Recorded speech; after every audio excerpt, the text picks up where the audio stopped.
عبداللہ بن عمر کے پاس، حضرت میں نے ماں کو حج کرایا کندھے پہ بٹھا کے، میں نے ماں کا حق ادا کر دیا، تو انہوں نے کہا ولا طلقۃ واحدہ۔ طلقہ کسے کہتے ہیں؟ جب بچہ پیدا ہوتا ہے تو ماں کو دردوں کی لہریں اٹھتی ہیں اور وہ بے شمار اٹھتی ہیں، تڑپا کے رکھ دیتی ہیں، اس ایک لہر کو طلقہ کہتے ہیں۔ ایک لہر، جو ایک لہر اٹھ کے چلی جاتی ہے اور پیچھے دوسری آ رہی ہوتی ہے، اس ایک لہر کو طلقہ کہتے ہیں۔ تو عبیداللہ بن عمر فرمانے لگے ابھی ایک لہر کا بھی حق ادا نہیں ہوا، یعنی یہ حق ادا ہو ہی نہیں سکتا۔ عبداللہ بن عمر سے کسی نے پوچھا حضرت میں نے اپنے ماں کو خراسان سے کندھے پہ بٹھایا، خراسان یہ جو ایران میں، اور میں مکہ پہنچا کندھے پہ بٹھا کے، سارا حج کرایا، تو میں نے ماں کا حق ادا کیا۔ انہوں نے کہا ولا ظفرۃ واحدہ، تیری ماں تجھے سنبھالتے ہو جب تھک کے گہرے گہرے سانس لیتی تھی نا، ابھی ایک سانس کا بھی حق ادا نہیں، اتنا حق رکھا ہے۔ میں قربان جاؤں اپنے نبی کی سیرت پر، آپ نے فرمایا اکرموا اولادکم، اپنی اولاد کو بھی عزت دو، اپنی اولاد کو بھی عزت دو۔ ماتحت کو عزت دینا یا چھوٹوں کو عزت دینا تو اس سے بھی بڑی بات بن جاتی، جو تمہاری جن کو قتل بھی کر دو تو تمہارے اوپر کوئی مقدمہ نہیں بن سکتا ہے۔ آپ نے کہا اپنی اولاد کو عزت دو، کہ ان کے اندر عزت بھرو گے تو وہ واپس آئے گی۔ جب ہر وقت ڈنڈا چڑھا ہوا ہے، کتنا پڑھ لیا، کتنے اے آ گئے، کتنے بی آ گئے، کتنے سی آ گئے، جب ہر وقت ان کے سروں پہ یہ تلوار، 3 سال کے بچوں کو اسکول میں مائیں ڈال دیتی ہیں، ان سے بڑا ظالم کون ہوگا؟ 3 سال کا بچہ بھی اسکول جانے کے قابل ہوتا ہے، وہ تو ماں کی گود کے لیے ہوتا ہے۔ 7 سال تک میرا نبی کہتا ہے نماز پڑھنے کا نہ کہو، نماز جیسے فریضے کو جو سب سے زیادہ شریعت میں ہائی لائٹ ہوا ہے، 7 سال تک وہاں نماز بھی نہ تو کیا کرو؟ پیار دو، چھاؤں دو، جھولی دو، گود دو۔ جو ماں 2 بچوں کو تنگ ہو کے اور جا کے اسکول پھینک آتی ہے کہ میری جان بخشی جائے، 30 بچوں کو ایک ٹیچر کیسے سنبھالے گا یا سنبھالے گی؟ اپنے بچوں کو اسکول ڈال دیا تو بیکن والوں کے پاس یا گرامر والوں کے پاس یا جتنے بھی اسکول ہیں ان کے پاس تو محبت کوئی نہیں، وہ تو ایک ڈیل ہو رہی ہے۔ ہمارے اسکول کے ہمارا جو نظام تعلیم ہے وہ کاروبار بن چکا ہے۔ معذرت سے ساتھ ہاتھ جوڑ کے کہتا ہوں، ہمارا نظام تعلیم نہیں ہے، ہمارے تعلیمی ادارے تو کاروبار بن چکے ہیں، ہمارے ڈاکٹر تاجر بن چکے ہیں۔ جب قوموں پہ زوال آتا ہے تو یہ چیزیں ظاہر ہوتی ہیں۔ ایسے ایک لطیفہ ہے کہ اچھا اوپر سے تنخواہیں تھوڑی، 40 بچے، 30 بچے، 20 بچے پکڑا دیے، ایک چی کر رہا ہے، ایک باں کر رہا ہے، ایک اون کر رہا ہے، ایک این کر رہا ہے، وہ بیچارے کبھی ادھر بھاگتی کبھی ادھر بھاگتی ہے، تو ماں کہتی میں نے بیکن میں ڈال دیا، بس ہوں ٹھیک ہو جائے گا، ٹھیک ہو جائے گا، وہ تیرے سر تے لتر مارے گا بڑا ہو کے۔ ایک ٹیچر بچوں کو پڑھا رہی تھی، تھکی ہوئی اور تنگ آئی ہوئی، کہا بچوں بولو CUP سب، تو بچے کہنے لگے مس CUP تو کپ ہوتا ہے، کہ نہیں بولو CUP سب۔ تو انہوں نے بچوں نے پھر کہا مس CUP کپ ہوتا ہے، انہوں نے کہا اتنی تھوڑی تنخواہ میں CUP سب بھی رہے گا، کپ نہیں ہو سکتا۔ میں قربان جاؤں، میرے نبی نے کہا اکرموا اولادکم، اپنی اولاد کو عزت دو۔ سب والدین بیٹھے ہیں، ماں باپ بیٹھے ہیں، میرے نبی خود کیسے عزت دیتے تھے؟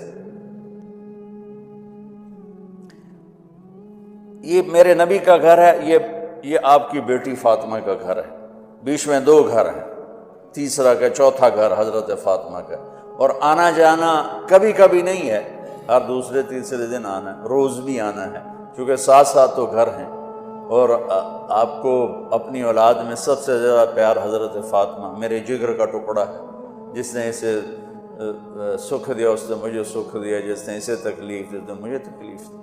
فاطمہ میری بیٹی جنت کی عورتوں کی سردار ہے، ایسے خوبصورت فضائل تو کسی کو نہیں ملے۔ میرے بیٹے حسن حسین جنت کے نوجوانوں کے سردار ہیں۔ فاطمہ تو، میں، یہ دونوں، یہ علی، ہم پانچوں قیامت میں اکٹھے ہوں گے۔ میرے نبی چیئر پر بیٹھے ہوئے ہیں، زمین پر بیٹھے ہوئے ہیں، چارپائی پہ لیٹے ہوئے ہیں، اور حضرت فاطمہ انٹر ہوتی ہیں، ہم سب والدین بیٹھے ہوئے ہیں۔ اس کے بعد آپ انالیسس کریں کہ ہم اپنے بچوں کو یہ پروٹوکول دیتے ہیں،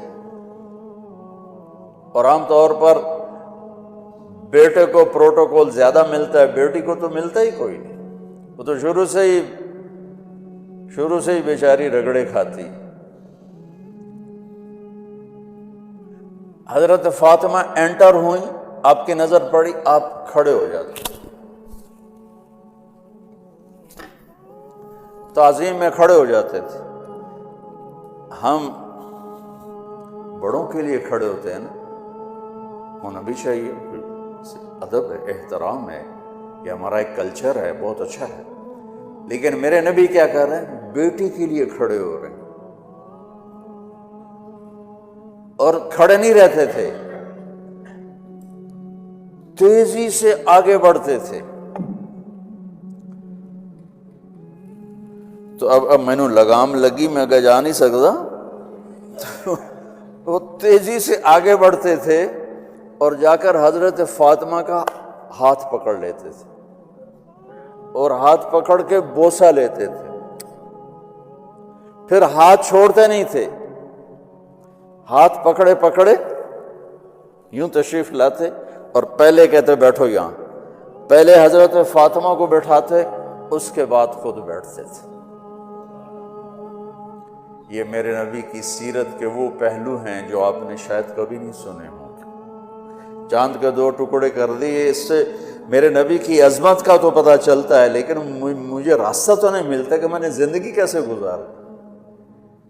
ہم اپنے نبی کو بیان بھی کرتے ہیں تو معجزات کو بیان کرتے ہیں، جو ہمارے لیے اس میں عظمت تو موجود ہے، ایمان عقیدہ تو موجود ہے، لیکن رہبری تو یہاں سے ملے گی جو میں آپ کو نبی کی لائف بتا رہا ہوں۔ کھڑے ہو جاتے، اور حضرت فاطمہ بھی اپنے ابا کے ساتھ یہی کرتی تھی۔ پھر اولاد کا بھی رہا کہ جو ہی اللہ کے نبی انٹر ہوتے، وہ بیٹھی ہیں، وہ لیٹی ہیں، وہ کوئی کام کر رہی ہیں، ایک دم بجلی کی تیزی کے ساتھ جاتی، اپنے باپ کا ہاتھ پکڑ کے بوسہ لیتی، پھر ہاتھ نہیں چھوڑتی تھی، ہاتھ پکڑے پکڑے پکڑے پہلے اپنے حبیب والد کو بٹھاتی، پھر اس کے بعد خود بیٹھتی تھی۔ میرا نبی چھوٹوں سے یوں کر کے دکھا گیا۔ آپ بڑے افسر اگر چھوٹوں کو عزت دیں گے تو آپ کے دفتر جھوٹ سے پاک ہو جائیں گے، آپ کے دفتر منافقت سے پاک ہو جائیں گے، آپ کے دفتر خوشامد سے پاک ہو جائیں گے، غلط فیصلوں سے پاک ہو جائیں گے۔ جب آپ کو کوئی مشورہ دینے والا صحیح مشورہ ہی نہیں دے گا تو آپ پر وحی تو آتی نہیں کہ آپ صحیح فیصلے کریں۔ ہمارے فیصلے کتنے غلط ہوتے ہیں، آپ کو اندازہ ہی نہیں، کیونکہ آپ لوگ اسلام آباد میں بیٹھے ہیں، ٹھنڈے دفتروں میں بیٹھے ہیں، ٹھنڈے ایڈیٹوریم میں بیٹھے ہیں، کانفرنس بھی ٹھنڈے ایڈیٹوریم میں ہے، تو چکوالج کی ہو رہا ہے تو انو کی پتا، جہاں پانی کی بوند نہیں مل رہی، اوپر سے نظام ہو خوش آمد والا تو تباہی ہے۔ عبد الملک ابن مروان اموی بادشاہوں میں، مروان کے بعد پہلا جب بادشاہ بنا تو جو جیسا بھی تھا، لیکن اس کی آپ بات سنیں۔ جب وہ بادشاہ بنا کہا بھائی دیکھو چند باتیں میری سن لو، اپنی درباریوں سے کہا میری چند باتیں سن لو، کوئی میرے سامنے جھوٹ نہ بولے. جس کا جھوٹ ثابت ہو گیا وہ اپنی زندگی کی پھر خیر منائے. کوئی میرے سامنے خوشامد نہ کرے. میں جتنا اپنے آپ کو جانتا ہوں اتنا تم مجھے نہیں جانتے ہو، لہذا کوئی میری خوشامد نہ کرے. اور کبھی مجھے کسی کے خلاف نہ بھڑکایا جائے. میں بادشاہ بن چکا ہوں، میری تلوار نیام سے باہر ہے. اگر مجھے کسی نے غلط کسی کے خلاف بھڑکا دیا اور میری تلوار چل گئی تو صرف میں مجرم نہیں ہوں گا، وہ بھی مجرم ہوگا، پھر ان کی بھی نسلیں برباد ہوں گی. لہذا کوئی میرے سامنے کسی کی شکایت نہ کرے میرے سامنے. تو لفظ تو ایک تھا لیکن بات بہت لمبی ہو گئی، لیکن مفید ہی ہوئی.